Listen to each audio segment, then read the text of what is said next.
बिस्मिल्लाहिर्रहमानिर्रहीम। अस्सलाम वालेकुम। आप लोग देख रहे हैं YouTube channel law and wisdom. Last lecture में हमने बात की थी नेचुरल जस्टिस के बारे में। नेचुरल जस्टिस क्या है, उसकी क्या अहमियत है। तो नेचुरल जस्टिस के बुनियादी तौर पे दो अहम जुज़ो होते हैं या प्रिंसिपल्स हैं या रूल्स हैं, नीमो जोडेक्स इन कोजा सोवा एंड आर डी अल्ट्रम पर्टम। इस वीडियो में आज हम उनके मुतालिक बात करेंगे और देखेंगे ये क्या है, क्योंकि एग्जाम्स के अंदर बाज़-औक़ात इन दोनों में से एक या दोनों ही जो है ना प्रिंसिपल्स पूछे जाते हैं। या अगर नेचुरल जस्टिस के ऊपर लॉन्ग क्वेश्चन आता है 20 मार्क्स का, तो उसके अंदर भी इन दोनों को आपने ज़रूर मेंशन करना है। इनके ऊपर शॉर्ट नोट भी आ सकता है। सो कहने का मतलब कि ये जो दो वीडियोस हैं, इससे कम आपके 3 से 4 क्वेश्चन आसानी से हल हो सकते हैं। तो चलिए देखते हैं। सबसे पहले नीमो जोडेक्स इन कोजा सोवा और दूसरा है आर डी अल्ट्रम पर्टम। चलें सबसे पहले नीमो जोडेक्स को देखते हैं। अच्छा जी, नीमो जोडेक्स इन कोजा सोवा ये एक लैटिन वर्ड है, ये एक लैटिन फ्रेज है जिसका मतलब है नो वन शुड बी जज इन देयर ओन कॉज। यानी कोई भी इंसान अपने केस के अंदर जज नहीं बन सकता। ठीक है, मतलब कुछ ऐसा केस आए जिसमें उसका इंटरेस्ट हो, उसका कोई रिश्तेदार हो, उसका कोई खुद का प्रॉपर्टी का मामला हो जिससे वो खुद भी असरअंदाज हो, इम्पैक्ट हो, तो उसमें उसने जज नहीं बनना। ये नेचुरल जस्टिस के असूल के खिलाफ है। ठीक है, मिसाल के तौर पे मैं जज हूँ और एक प्रॉपर्टी का इशू आता है कि फलां प्रॉपर्टी जो है ना वो इलीगल बनी हुई है और एक सोसाइटी इलीगल बनी हुई है और उस सोसाइटी के अंदर मेरा एक घर है। तो आप क्या समझ सकते हैं कि मैं क्या मतलब उस फैसले के खिलाफ जाऊंगा? नहीं जाऊंगा, क्योंकि मेरा इंटरेस्ट है। मेरा कौन सा इंटरेस्ट है? मेरा सब्जेक्ट मैटर इंटरेस्ट है, क्योंकि प्रॉपर्टी जो है ना वो उसमें जो सोसाइटी है उसके अंदर मेरा भी एक घर है, तो मैं उसके खिलाफ नहीं जा सकता। ठीक है, इसी तरीके से आप जब भी देखें, हम अगर किसी भी जज के पास जाते हैं, अगर वहां पे कहीं ना कहीं उस जज साहब का कोई उसके साथ लिंक बनता है या इंटरेस्ट है, तो वो नेचर जस्टिस के इस उसूल यानी नीमो जोडेक्स इन कॉजा सोवा के बिल्कुल अगेंस्ट है। ठीक है, इसको डॉक्ट्राइन ऑफ बायस भी बोलते हैं। इसके अलावा इससे इस असूल या इस जो डॉक्ट्राइन का मकसद ये होता है कि जो जज है ना वो हमेशा इम्पार्शियल रहे, वो विदाउट बायस यानी कि जो है ना बिल्कुल वन साइडेड ना हो, न्यूट्रल होके बात करे। ठीक है, अगर मान लेते हैं कि एक इंसान जो है ना वो न्यूट्रली है, वो इंसाफ पसंद है, लेकिन फिर भी कहीं ना कहीं आपका उसके साथ एक लिंक डेवलप होता है, आपका इमोशंस डेवलप होते हैं, तो आप कहीं ना कहीं कमजोर पड़ सकते हैं। ठीक है, सो नीमो जोडेक्स इन कोजा सोवा ये एक वो है। अब इसमें हम आगे देखते हैं क्या है। अच्छा जी, अब इसके अंदर एक्चुअली ना 3 किस्म के बायस आते हैं, actual, imputed and apparent. Actual क्या है? एक्चुअल ये है कि जिसमें जो डिसीजन मेकर है यानी जज, वो बिल्कुल एक पार्टी के खिलाफ हो जाए या एक पार्टी के फेवर में आ जाए। मिसाल के तौर पे असद और अली का आपस में कोई झगड़ा चल रहा था और वो एक जज के पास चले गए। तो जज ने क्या किया कि असद की ना फेवर करना शुरू किया और असद की जो जो बातें वो बता रहा था, हाँ तुम सही कह रहे हो, ये कह रहे हो, तुम बिल्कुल दुरुस्त हो, और जो है अली है वो उसके खिलाफ जा रहा था। तो वो ज़ाहिर पता चल रहा था कि ये जज साहब हैं वो तो बिल्कुल बायस्ड हैं, एक्चुअल बायस्ड हैं।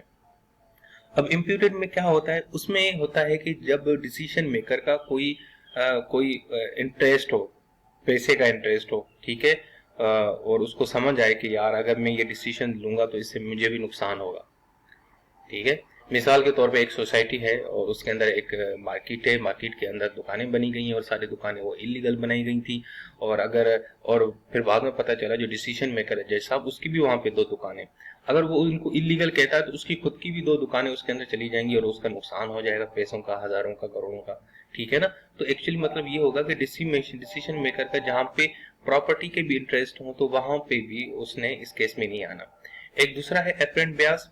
अब इसमें क्या होता है कि वैसे तो नजर नहीं आ रहा होता कि जज साहब का ना कोई वो बाइज्ड है, नहीं, जज साहब बिल्कुल सही नाम बात कर रहे हैं, लेकिन मसला ये होता है कि लेकिन उनका जो बिहेवियर होता है या उनका जो कंडक्ट होता है, उससे ऐसे लगता है, एक खदशा पैदा होता है कि यार ये बंदा इम्पार्शियल है, ये बंदा सही नहीं है।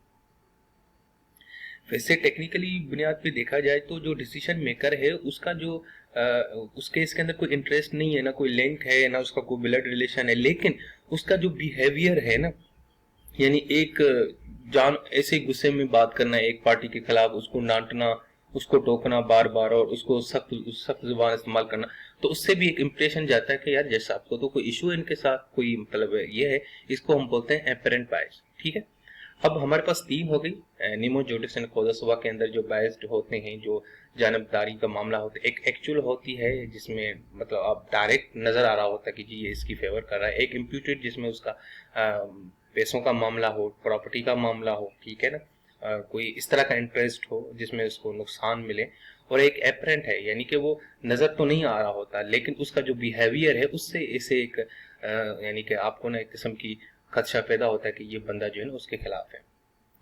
अच्छा जी, अब एक्चुअली हम जो है निमो जुडिस एंड कॉजा सुआ की जो दूसरी और भी बड़ी हैं जो जो उसके अंदर हैं काइंड्स एंड बायस की, उसमें personal, pecuniary, subject matter, departmental, preconceived, अब इनको भी हम डिस्कस करते हैं। पर्सनल हम यानी कि जहाँ पे जो जज साहब हैं उनका कोई रिलेशनशिप हो किसी यानी डिसाइडिंग अथॉरिटी का पार्टीज में से किसी के साथ रिलेशनशिप हो, मैं आपको एग्जांपल दे चुका हूँ। पिक्यूनरी यानी जिसमें उसका कोई पैसों के मामला आता हो, यानी कि फैसले देने से जज साहब को उसमें से खुद को उसका यानी कि पैसों का यानी कि इंटरेस्ट, अगर वो फैसला उसके फैसले से उसका खुद का कोई नुकसान होना हो या उसे उसका फायदा मिले, ठीक है, ये पिक्यूनरी है। सब्जेक्ट मैटर यानी कि जिस इश्यूज के ऊपर बात की जाए तो उस चीज के ऊपर उसका भी इंटरेस्ट हो। मिसाल के तौर पर एक गाड़ी के ऊपर झगड़ा चल रहा है और केस आ गया, बाद में पता चला जज साहब की भी उस गाड़ी के ऊपर यानी कि नजर थी, तो इस तरह की भी एक बायस हो सकती है। इसके अलावा डिपार्टमेंटल यानी देखें आप एक डिपार्टमेंट एक इंस्टीट्यूट के अंदर काम करते हैं और आप जज हैं और आपका जो मुंशी है उसके ऊपर केस आता है, तो आप अगर आपके पास वो केस आएगा तो आप इंसाफ तो नहीं कर पाएंगे ना। आपका तो मुंशी वो बड़े इतने अरसे से उसके साथ काम कर रहे हैं तो आपके ना एक उसके साथ रिलेशनशिप बन जाता है। एक ये भी हो सकता है, और बाज़ औक़ात तो फिर अगर आपके ही डिपार्टमेंट के किसी जूनियर दूसरे ऑफिसर का आपके पास केस आता है जिसके आपके साथ बनती नहीं है, तो आप हो सकता है उसको लटका दें, उसके अगेंस्ट जाएं, उसको नुकसान पहुंचाएं, ठीक है, ये भी हो सकता है। इसके अलावा एक प्री कंसीव नोशन बायस होता है। मिसाल के तौर पे ये एक्चुअली वैसे तो यानी कि वो सामने नहीं होती वो चीजें, बज़ात लग रहा होता है कि जज साहब जो है ना बिल्कुल नॉर्मल है, लेकिन फिर भी जो उनका जो कंडक्ट है ना वो खुद से बना हुआ एक जहन में बना लें कि यार ये जज साहब तो मेरे खिलाफ ही जाएंगे क्योंकि इनके साथ मेरी नहीं लगती, मतलब आप जहन में खुद बना के बैठ जाए, तो एक प्री कंसीव नोशन बना के बैठ जाए, तो ये भी एक किस्म की बायस है। तो इस हवाले अगर इस तरह का भी कोई खदशा हो तो फिर आपने इस चीज को भी अवॉइड करना है। ठीक है, ये था आपका निमो जुडिस एंड कॉजा सुआ। इसके कुछ टाइप्स थे, ये एग्जाम्स में जरूर आते हैं, इनको जरूर लिखिएगा। इसकी डेफिनेशन लिखनी है आपने सबसे पहले, ठीक है ना, सबसे पहले तो उसकी डेफिनेशन लिखनी है। ये नेचुरल जस्टिस का एक रूल है, प्रिंसिपल है, और उसके बाद भी इसकी जो टाइप्स हैं ये आपने जरूर बतानी है। अब दूसरा आता है जी प्रिंसिपल आर डी अल्टरनेटिव। ये भी लैटिन फ्रेज है। इसका क्या मतलब है? इसका मतलब है लिसन टू अदर साइड, यानी दूसरी साइड को सुनो, या let the other side be heard as well. देखें, इंसाफ का बुनियादी तकाजा है कि जब जिस इंसान के ऊपर इल्जाम लगे, जिसके ऊपर कोई केस चल रहा है, तो उसको जरूर सुनना चाहिए। ये नहीं है कि दो पार्टीज आती हैं, एक असद है, एक असद है, एक अली है, तो आपने असद की बात सुन ली लेकिन अली की बात नहीं सुनी। नहीं, ऐसा नहीं होगा, आपने दोनों पार्टीज की बात सुननी है, और खुसूसन उसको तो जरूर मौका देना है जिसके ऊपर इल्जाम लगा है, जिसको आप लेके आए पकड़ के कि भाई इस इंसान ने चोरी की है, तो उसका मौक़िफ़ जरूर सुनना है। अगर आप उसका मौक़िफ़ नहीं सुनेंगे, उसको अपनी सफाई के अंदर पेश बात करने का मौका नहीं देंगे, तो इसका मतलब है कि नेचुरल जस्टिस का जो ये प्रिंसिपल्स है आर डी अल्टरप्रेटम, उसके ऊपर अमल नहीं हो रहा। ठीक है, अब मजीद देखें कि no person can be condemned और punished by the court without having a fair opportunity of being heard. यानी किसी भी इंसान को कोर्ट की तरफ से सजा तब तक नहीं मिलेगी जब तक उसको अच्छे से और मुकम्मल उसको मौका न दिया जाए सुनने का। ठीक है, इसको रूल ऑफ फेयर हेयरिंग भी कहते हैं। अब इसके भी कुछ मजीद कंपोनेंट्स होते हैं, वो डिस्कस करते हैं। अगर इस तरह का मामला होता है ना, तो सबसे पहले आपने क्या करना होता है कि आपने नोटिस देना होता है। ठीक है, अदालत क्या करती है, नोटिस देती है दोनों पार्टीज को, जी आप लोग उस फलां दिन के ऊपर आइएगा, हम आप दोनों की जो मामला है ना वो सुनेंगे। फिर हेयरिंग होती है, हेयरिंग में यानी पार्टी ए और पार्टी बी दोनों पार्टीज की बातें सुनेंगे।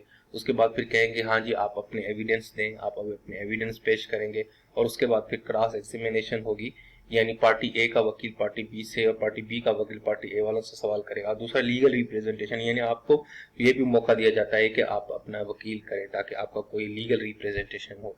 ठीक है, ठीक है, नोटिस हो गया, फिर आपने हेयरिंग करनी है, उसके बाद एविडेंस पेश करने हैं, फिर क्रॉस एग्जामिनेशन, फिर लीगल रिप्रेजेंटेशन। तो ये बुनियादी कंपोनेंट्स हैं अपना आरडी अल्टरप्रेटम के।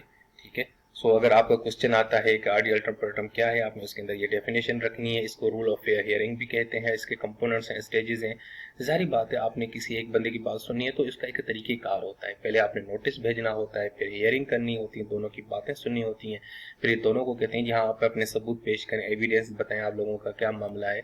देन क्रॉस एग्जामिनेशन, ठीक है जाहिर बात है अब अगली पार्टी ने सवाल भी तो करना है ना आपसे, हाँ जी बताएं आप उस दिन कहाँ थे, किस जगह पे क्या काम कर रहे थे जब ये चोरी की वारदात हुई थी। इसी तरीके से फिर अगली पार्टी का भी बात करेगा, क्योंकि ये एक एक बुनियादी चीज़ें हैं कभी भी जब इंसाफ की फराहमी के लिए, ठीक है। और दूसरे आखिर में कि लीगल रिप्रेजेंटेशन जरूर होनी चाहिए। जब आप एक दूसरे से सवाल करते हैं ना, दोनों पार्टीज को पूरा हक है वो अपना वकील करे, ठीक है, और उसका वकील उससे बात करे, उसका वकील उससे बात करे, और वही वकील आपकी नुमाइंदे होकर जो है ना अदालत में जज के सामने पेश हो। जाहिर बात है कानूनी बहुत सारी चीजें होती हैं वो आप तो नहीं बता सकते ना जब तक वकील आप हायर नहीं करेंगे, तो वकील ही आपके केस को बनाएगा, बेहतर करेगा और प्रेजेंट करेगा, ठीक है। सो आज के लिए यही था बच्चों, जो मैं समझाने की कोशिश कर रहा था वो ये था कि एक्चुअली नेचुरल जस्टिस के दो बुनियादी प्रिंसिपल्स हैं, निमो जोडेक्स इन कॉजा सुवा एंड आदि अल्टरम, ठीक है। और इन दोनों के ऊपर शार्ट नोट भी आते हैं अलग से, और दोनों ये एक क्वेश्चन के अंदर भी आते हैं, और बाजू का 20 नंबर का यानी कि नेचुरल जस्टिस के साथ भी आता है।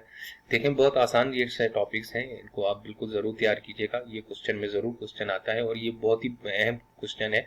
इवन कि जब आप प्रैक्टिस कर रहे होते हैं या आप जब अपर क्लासेस में जा रहे होते हैं फाइनल ईयर्स में LLM में, तब भी ये चीज़ें आप लोगों के सामने आती हैं। सो आज के लिए इतना ही, उम्मीद है आप लोगों को मेरी वीडियो पसंद आई होगी। अल्लाह हाफिज़।